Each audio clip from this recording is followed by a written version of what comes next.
बोले श्यावर रामचंद्र भगवान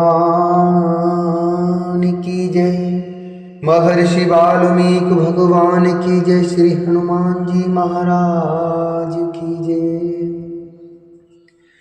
श्रीमद् वाल्मीकि रामायण के अयोध्या कांड के 18वें सर्ग में आज हम प्रवेश करेंगे और जिसमें वर्णन है श्री राम का कैकेयी से पिता के चिंतित होने का कारण पूछना और कैकेयी का कठोरता पूर्वक अपने मांगे हुए वरों का वृत्तांत बताकर श्री राम को वनवास के लिए प्रेरित करना।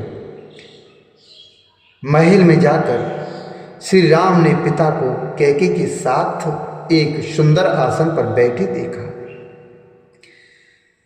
सदर्शासने रामो सदर्शासने रामो विष्णुं पितरं सुहे कैकेय्य सहितं दीनम् मुखेन परिशुष्यता मुखेन परिशुष्यता। महल में जाकर श्री राम ने पिता को कैकेयी के साथ एक सुंदर आसन पर बैठे देखा। वे विषाद में डूबे हुए थे, उनका मुख सूख गया था और वे बड़े दयनीय दिखाई देते थे। निकट पहुंचने पर श्री राम ने विनीत भाव से पहले अपने पिता के चरणों में सादर प्रणाम किया। उसके बाद बड़ी सावधानी के साथ उन्होंने कैकेयी के चरणों में भी अपने मस्तक को झुकाया, उन्हें प्रणाम किया। उस समय दीन दशा में पड़े हुए राजा दशरथ एक बार रामेत्युक्त्वा तु वचनम् बाष्पपर्याकुलेक्षणः रामेत्युक्त्वा तु वचनं बाष्पपर्याकुलेक्षणः शशाके नृपतिर्दीनो नेच्छितुं नाभिभाषितुम्।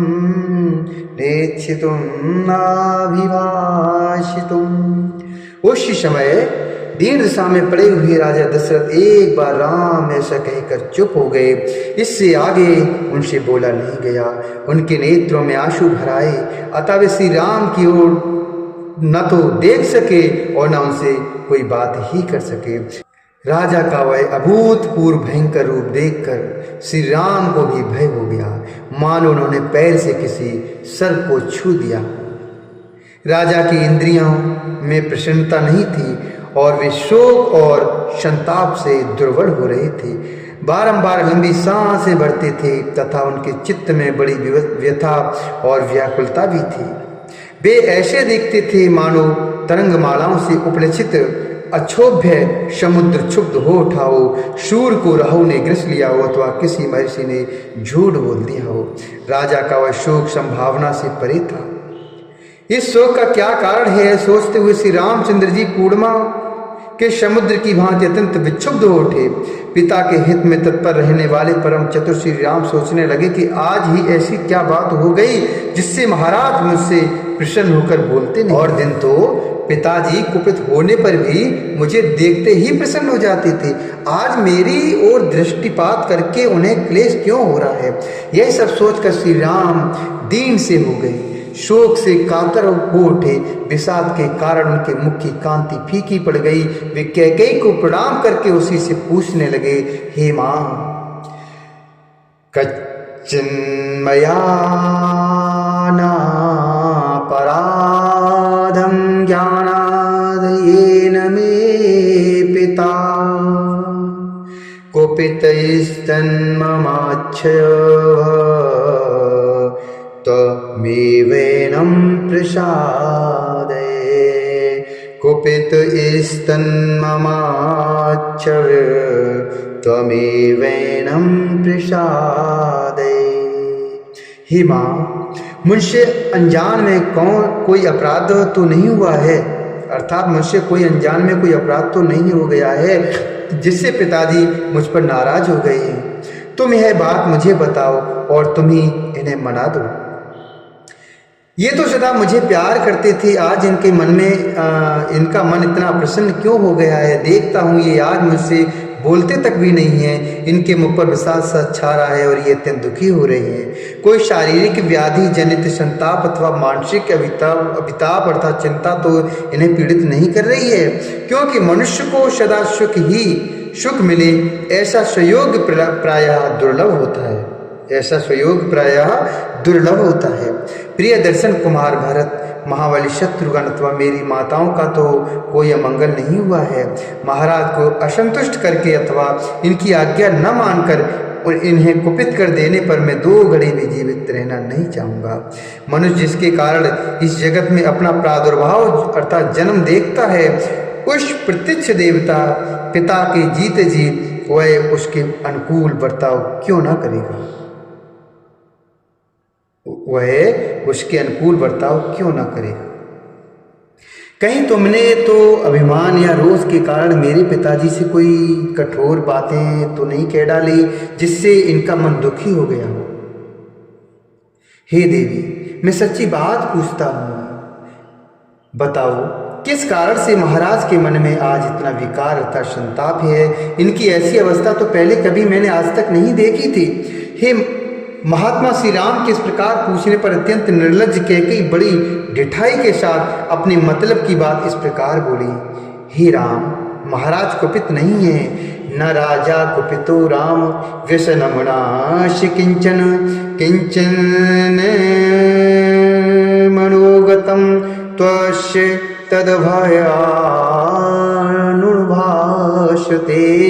किंचन मनोगतम त्वस्य तदुभयानुभाषते।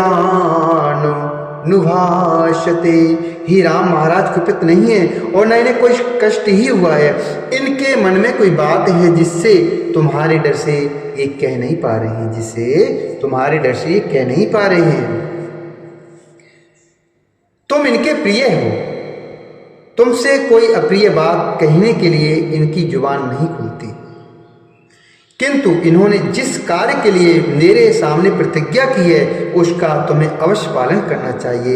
इन्होंने पहले तो मेरा सत्कार करते हुए मुझे मुंह मांगा वरदान दे दिया और अब ये दूसरा गंवार मनुष्यों की भांति उसके लिए पश्चाताप करते हैं।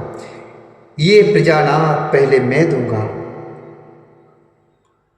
ऐसी प्रतिज्ञा करके मुझे ये प्रजानाथ पहले मैं दूंगा ऐसी प्रतिज्ञा करके मुझे वर दे चुके हैं और अब उसके निवारण के लिए व्यर्थ प्रयत्न कर रहे हैं। पानी निकल जाने पर उसे रोकने के लिए बांध बांधने की निरंतर चेष्टा करते हैं। हे राम, सत्य ही धर्म की जड़ है, यह सत्य पुरुषों का भी निश्चय है। कहीं ऐसा न हो कि महाराज तुम्हारे कारण मुझ पर कुपित होकर अपने उस सत्य को ही छोड़ बैठे। जैसे भी इनके सत्य का पालन हो वैसा तुम्हें करना चाहिए। यदि राजा जिस बात को कहना चाहते हैं, यदि राजा जिस बात को कहना चाहते हैं वह शुभ हो या शुभ, तुम सर्वथा उसका पालन करो तो मैं सारी बात पुनः तुमसे कहूँगी। यदि राजा की कही हुई बात तुम्हारे कानों में पड़कर वही नष्ट ना हो जाए, यदि तुम उनके प्रत्येक आज्ञा का पालन कर सको तो मैं तुमसे सब कुछ खोलकर बता दूंगी। ये स्वयं तुमसे कुछ नहीं कहेंगे। कैकेयी की कही हुई बात तो यह कैकेयी की कही हुई यह बात सुनकर श्री राम के मन में बड़ी व्यथा हुई। उन्होंने राजा के समीप ही देवी कैकेयी से इस प्रकार कहा, अहो धिक्कार है, हे देवी, तुम्हें मेरे प्रति ऐसी बात मुँह से नहीं निकालनी चाहिए। मैं महाराज के कहने से आग में भी कूद सकता हूँ, तीव्र विष का भी भक्षण कर सकता हूँ और समुद्र में भी गिर सकता हूँ। महाराज मेरे गुरु, पिता और हितैषी हैं। मैं उनकी आज्ञा पाकर क्या नहीं कर सकता। इसलिए हे देवी, राजा को जो भी अभीष्ट है वह बात मुझे बताओ। मैं प्रतिज्ञा करता हूँ उसे मैं पूर्ण करूँगा। राम दो तरह की बातें नहीं करता है। श्री राम सरल स्वभाव से युक्त और सत्यवादी थे। उनकी बात सुनकर अनार्या कैकेयी ने अत्यंत दारुण वचन कहना आरंभ किया। हे रघुनंदन, पुरा देवासुरे युद्धे पित्रा ते ममो राघव रक्षते निवरो दत्तौ ससल्येन महारणे। हे रघुनंदन, पहले की बात है, देवासुर संग्राम में तुम्हारे पिता शत्रुओं के बाणों से बिंध गए थे। उस महासागर में मैंने इनकी रक्षा की थी। उससे प्रसन्न होकर इन्होंने मुझे 2 वर दिए थे।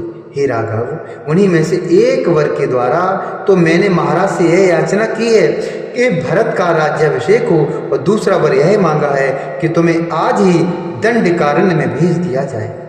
हे नरश्रेष्ठ, यदि तुम अपने पिता को सत्य प्रतिज्ञ बनाना चाहते हो और अपने को भी सत्यवादी सिद्ध करने की इच्छा रखते हो तो मेरी यह बात सुनो। तुम पिता की आज्ञा के अधीन रहो। सन्निदेशे पितुस्तिष्ठ यथानेन प्रतिश्रुतं त्वय्यारण्यम प्रवेष्टव्यम नववर्षाणि पंच च। तुम पिता की आज्ञा के अधीन रहो। जैसे इन्होंने प्रतिज्ञा की है उसके अनुसार तुम्हें 14 वर्षों के लिए वन में प्रवेश करना चाहिए।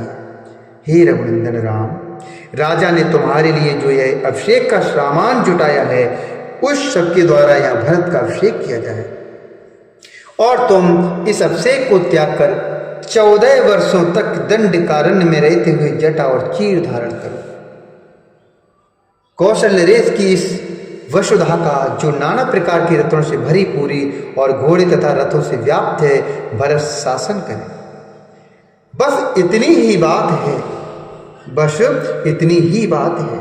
ऐसा करने से तुम्हारे वियोग का कष्ट सहन करना पड़ेगा।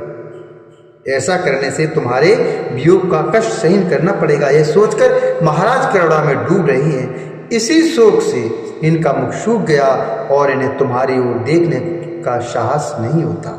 हे रघुनंदन राम, तुम राजा की इस आज्ञा का पालन करो और इनके महान सत्य की रक्षा करके इन नरेश को संकट से उबार लो।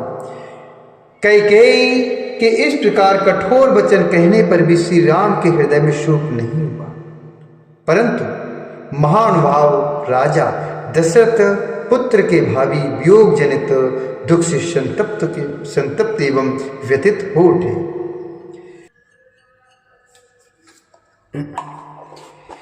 इति बुतश्याम परुषं वदन्त्यां न चैव रामः प्रवेश शोकम्।